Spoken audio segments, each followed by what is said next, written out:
from the X Sports Network. This is the Final Score.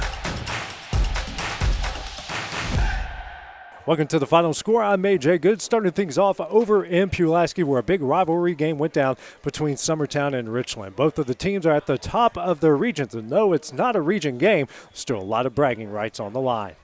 The rivalry renewed as the Summertown Eagles were on the road taking on Richland. Here in the first quarter on the first drive for the Raiders, it's Luke Eastlick punching it in from a yard out, giving the Raiders a 7-0 lead. But the Eagles would respond. Jaden Stoll with a 3-yard touchdown run, tying the game up at 7 apiece. Moving ahead to the second quarter, it's Quint Smith. He's going to take it in from 6 yards out, giving the Eagles their first lead at 14-7. Later in the second, it's Stoll again, calling his own number, takes it in from 2 yards out to make it 21-7.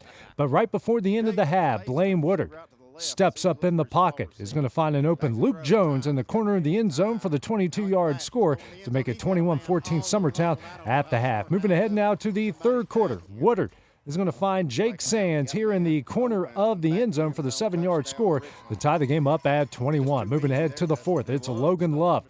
Off the beautifully designed counter play, he's going to take it in from 13 yards out, giving the Eagles the lead back at 28-21. Then it's Nash Petty going to tie it up with 4.5 minutes left, 28 all, and this one will go into overtime. In overtime, it's Stoll going to call his own number for the 2-yard score, giving Summertown a 35-28 lead. Ensuing drive here for Richland, Woodard off the play action.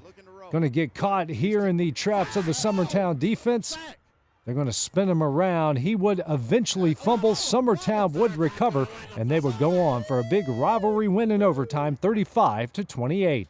Staying within that same region where Loretto was also in a non-league showdown as they hit the road to take on Eagleville.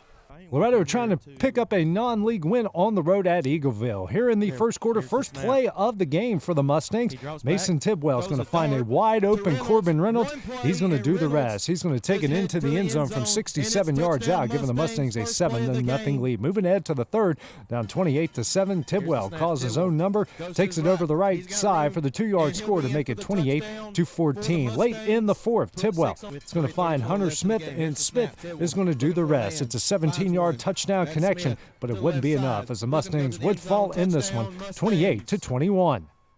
Again, staying within the region in a big matchup between the number 1 and 2 teams as East Hickman made its way to Mount Pleasant.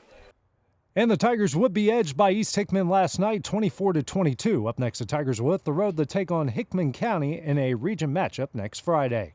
Now jumping up to Class 5A, where Lawrence County was in a must-win situation to keep their playoff hopes alive as they were on the road taking on Shelbyville. Wildcats trying to keep their playoff hopes alive on the road at Shelbyville. Here in the first quarter, first drive for the Golden Eagles, Stephen Bobo going to call his own number, and he'll do the rest. Takes it in from 42 yards out to give Shelbyville an early 7-0 lead. Next drive here for the Golden Eagles, Bobo finds Robert Bailey.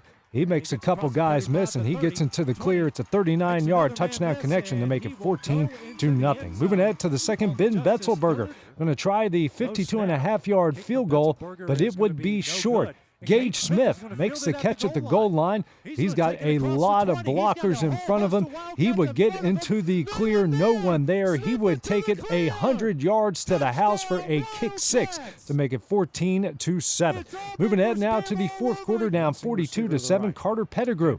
This amazing 15-yard touchdown run, his 10th of the season, but it wouldn't be enough as the Wildcats would fall in this one, 42-14. That does it for the Final Score. Have a great day, great weekend. We'll see you guys once again on Monday. This is the X Sports Network.